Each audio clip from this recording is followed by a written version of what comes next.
Hello दोस्तों, मैं शहीद रजा एक बार फिर आपका स्वागत करता हूं अपने यूट्यूब चैनल एग्जाम सिटी में। कैसे हैं आप लोग? उम्मीद करता हूं ठीक होंगे। पिछली कक्षा में पिछली क्लास में हमने पढ़ा था ग्रह होने की कंडीशन क्या है। 3 कंडीशन बताई थी, रिकॉल कर लेते हैं थोड़ा सा उसमें। हम 3 कंडीशन बताई थी। सूर्य के चारों ओर चक्कर लगाते हो, पर्याप्त गुरुत्वाकर्षण बल हो, इससे वे गोल आकृति ग्रहण कर सकें। नंबर 3, अपने अक्ष पर घूर्णन करते हो। ये प्राग सम्मेलन में 2006 में तय की गई थी इसकी परिभाषा। इसी के अनुसार प्लूटो यम जो ग्रह से दोनों ग्रह की श्रेणी में रखा गया, इसी परिभाषा के अनुसार, क्योंकि वो अपनी कक्षा छोड़कर बड़ों की कक्षा में प्रवेश कर जाता था, इसीलिए उसे हटा दिया गया। दूसरे घर में घुसोकर भगाए गए, इसीलिए उसे भी हटा दिया गया। हमने 2 ग्रहों का अध्ययन कर लिया था, बुध और शुक्र का। बुध और शुक्र का अध्ययन कर चुके थे। अब आगे बढ़ते हैं, बात करते हैं मंगल ग्रह की। मंगल ग्रह, उसके बाद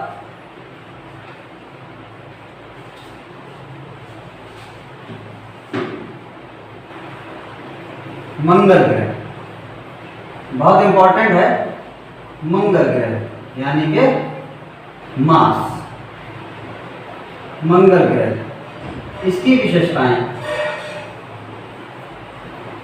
मंगल ग्रह लाल ग्रह इसे कहते हैं, लाल ग्रह, क्योंकि और लाल रंग इसका आयरन ऑक्साइड के कारण होता है। इसका रंग लाल होता है, इसलिए इसे लाल ग्रह भी कहते हैं।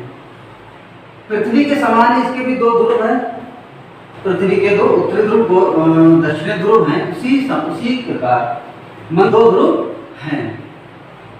इसके अक्ष का झुकाव पृथ्वी के समान है, लगभग 24 डिग्री पृथ्वी के समान है। और सौरमंडल का, विश्व का नहीं, सौरमंडल का, पूरे सौरमंडल का, हमारे आकाशगंगा में जितने ग्रह हैं उन सब ग्रहों का पृथ्वी ग्रह है। इसका सबसे ऊंचा पर्वत जो है माउंट एवरेस्ट, इससे भी ऊंचा एक पर्वत है, सबसे ऊंचा एक पर्वत है, वो इसी ग्रह पर मौजूद है। इसी ग्रह सौरमंडल का सबसे ऊंचा पर्वत इस पर मौजूद है। और सौरमंडल का सबसे बड़ा ज्वालामुखी वो भी मंगल ग्रह पर उपस्थित है। चलिए बात करते हैं मंगल ग्रह की। मंगल ग्रह से लाल ग्रह भी कहा जाता है। देखिए, इसे लाल ग्रह कहा जाता है, ना कि इस पर लाल धब्बे पाए जाते हैं। लाल धब्बे, और इंपॉर्टेंट क्वेश्चन कंफ्यूज हो जाते हैं बच्चे उस पर कि विशाल लाल धब्बों वाला ग्रह कौन सा है। ज्यादातर मंगल ग्रह पर टिक कर देते हैं, लेकिन गलत। विशाल लाल धब्बे वाला ग्रह बृहस्पति है। बृहस्पति है जिस पर विशाल लाल धब्बे पाए जाते हैं, ना कि मंगल ग्रह। मंगल ग्रह लाल ग्रह कहा जाता है। इस पर आयरन ऑक्साइड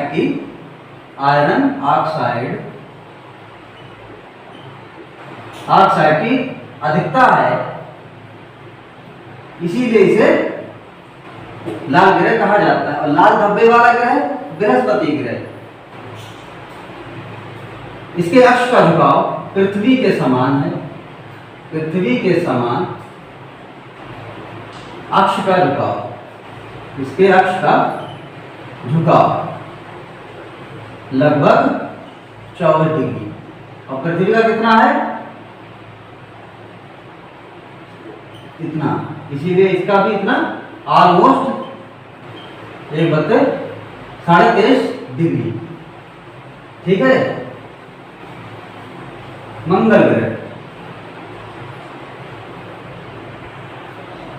मंगल ग्रह, इस पर इसके 2 उपग्रह हैं। कौन कौन से? फोबोस और डीमोस। फोबोस और डीमोस, दो उपग्रह हैं इसके, डीमोस और डीमोस। सबसे बड़ा ज्वालामुखी इस पर पाया जाता है, सबसे ऊंचा पर्वत भी इसी पर पाया जाता है। ये पृथ्वी के समान, इसके अक्ष का झुकाव पृथ्वी के समान है, लगभग 23.5 डिग्री या 24 डिग्री। इसीलिए इसके ऋतुएं जो हैं लगभग पृथ्वी के समान होती हैं। और यही एकमात्र ऐसा ग्रह है जिस पर लगभग 2000 एक मार्स ओडेसी, मार्स ओडीसी उपग्रह, कृत्रिम उपग्रह भेजा गया था इस ग्रह पर, जिससे जानकारी ये प्राप्त हुई कि मंगल ग्रह पर बर्फ की चादर टाइप और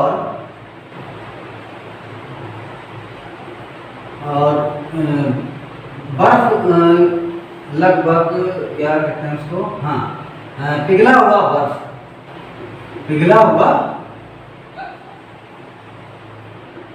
हुआ बर्फ, अति शीतल जल की जानकारी किसने दी थी? मार्स ओडेसी कृत्रिम उपग्रह भेजा गया था, इसके जानकारी दी। इसी जानकारी के मिलने के उपरांत नासा द्वारा अगस्त 2012 में एक क्यूरियोसिटी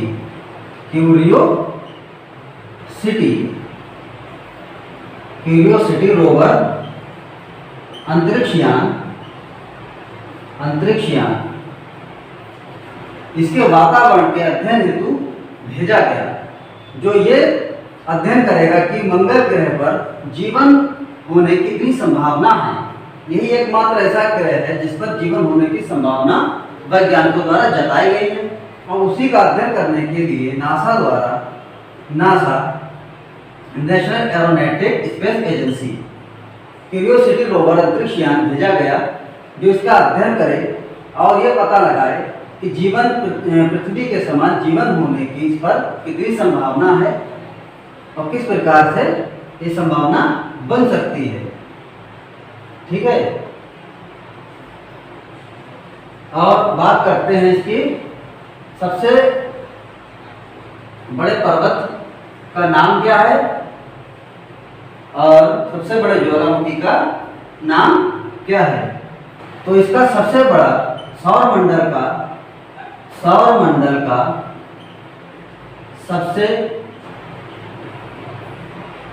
बड़ा या ऊंचा पर्वत स्थित है, जिसका नाम है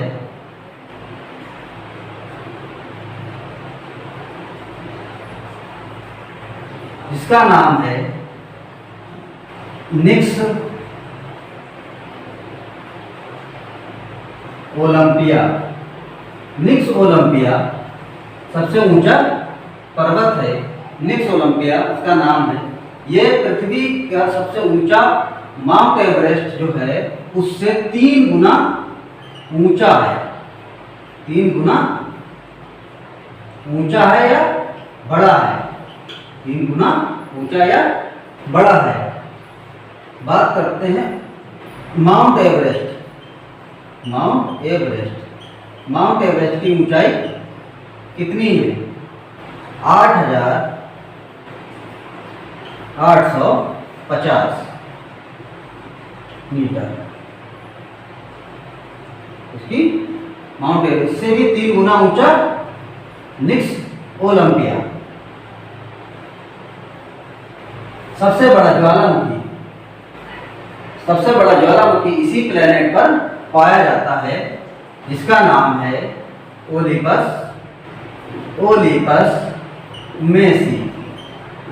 सबसे बड़ा ज्वालामुखी सबसे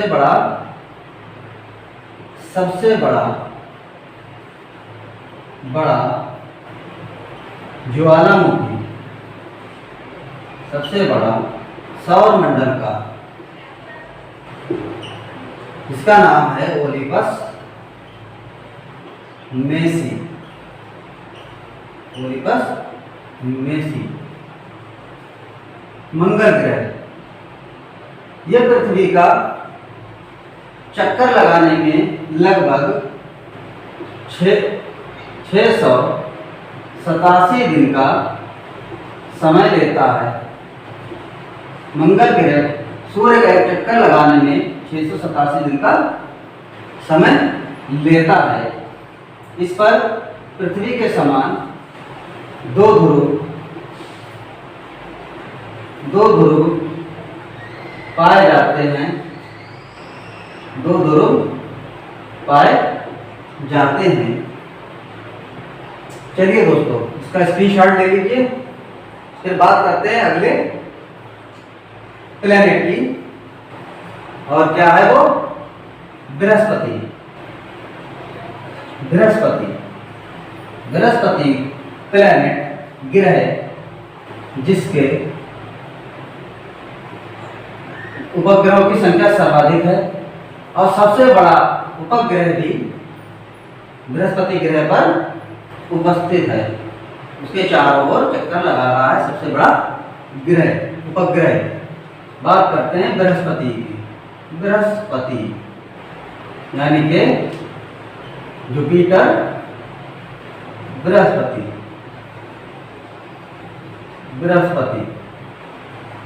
सबसे बड़ा ग्रह सौर मंडल का सबसे बड़ा ग्रह है। ये सौर मंडल का सबसे बड़ा ग्रह है। सब विशाल लाल धब्बे पाए जाते हैं। बहुत बार क्वेश्चन आया है ये कि विशाल लाल धब्बे किस ग्रह पर पाए जाते हैं। कंफ्यूजन के लिए, क्योंकि लाल ग्रह मंगल ग्रह को कहा जाता है, इसीलिए कंफ्यूजन में लोग इसके आंसर गलत कर देते हैं। लेकिन विशाल लाल धब्बे वाला ग्रह कौन सा है? बृहस्पति ग्रह। सबसे बड़ा इसके उपग्रहों की संख्या, उपग्रह 79। पहले कितने थे इसके उपग्रह? 67। लेकिन 2018-19 में 12 ग्रहों की और खोज की गई, तो कुल मिलाकर इसके उपग्रह हो गए 79। सबसे बड़ा उपग्रह सौर मंडल का सबसे बड़ा उपग्रह गयानीमेड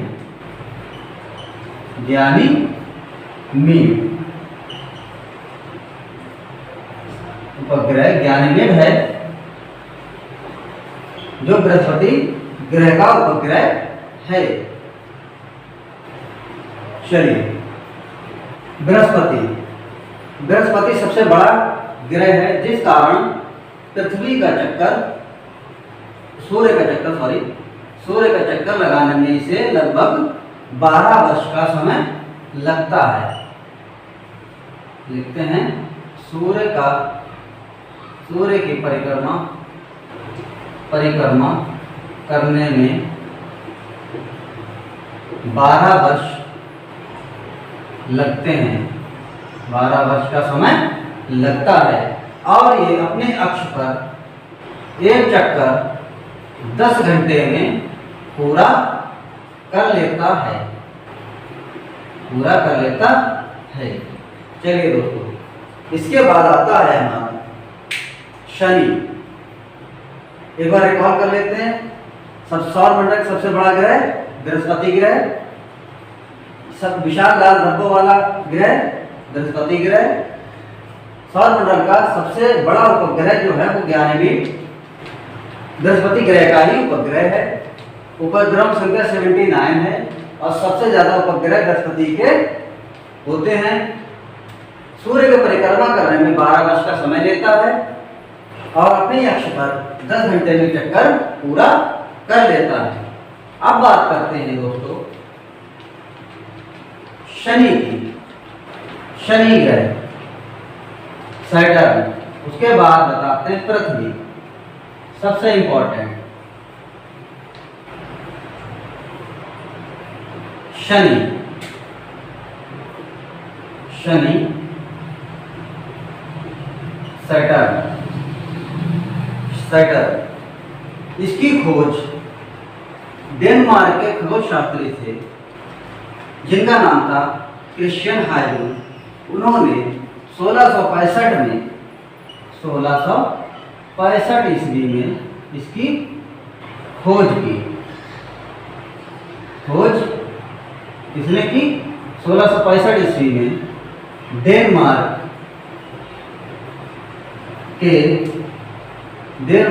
के खगोल शास्त्री जिनका नाम था क्रिश्चियन हाइजेन, उन्होंने इसकी खोज की। इसका रंग इसका पीला होता है, पीले तारे के समान, पीले तारे के समान दिखाई देता है, पीले तारे के समान शनि ग्रह। और सबसे ये सौर मंडल का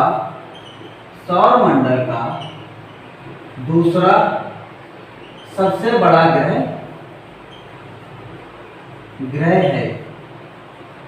और ये एक ऐसा ग्रह सौर मंडल का जिस पर दूसरा सबसे बड़ा ग्रह है और दूसरा सर्वाधिक उपग्रह वाला ग्रह है।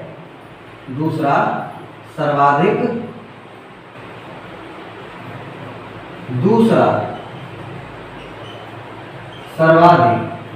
उपग्रह वाला ग्रह है। कितने उपग्रह हैं इसके? कितने उपग्रह हैं? 62 उपग्रह हैं। सारे क्वेश्चन इससे हो जाएंगे, डायग्राम से बनाए हैं, कुछ बचेंगे, मैं वो क्वेश्चन 1 लाइन क्वेश्चन में बता दूंगा। और दोस्तों हमारे वीडियो अगर पसंद आए तो लाइक और शेयर जरूर करें और हमारे चैनल को सब्सक्राइब करें, हमारा सपोर्ट करें दोस्तों। सबसे ज़्यादा उपग्रह बृहस्पति पर है, उसके बाद शनि पर, और दूसरा सबसे बड़ा उपग्रह है ये।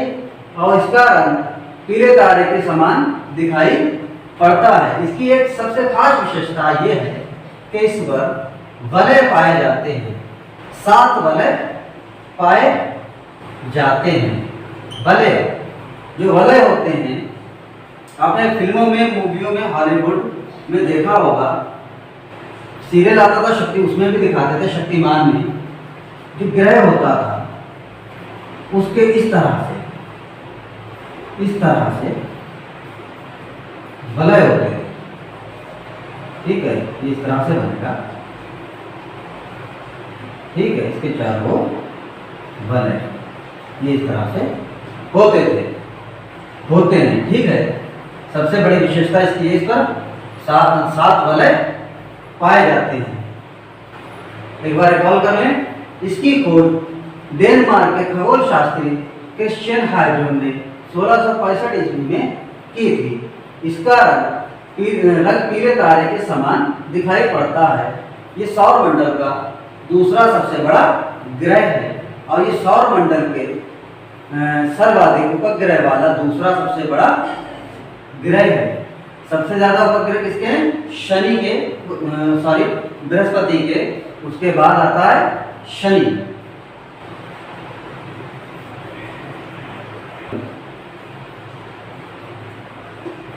सात वलय इसके पाए जाते हैं।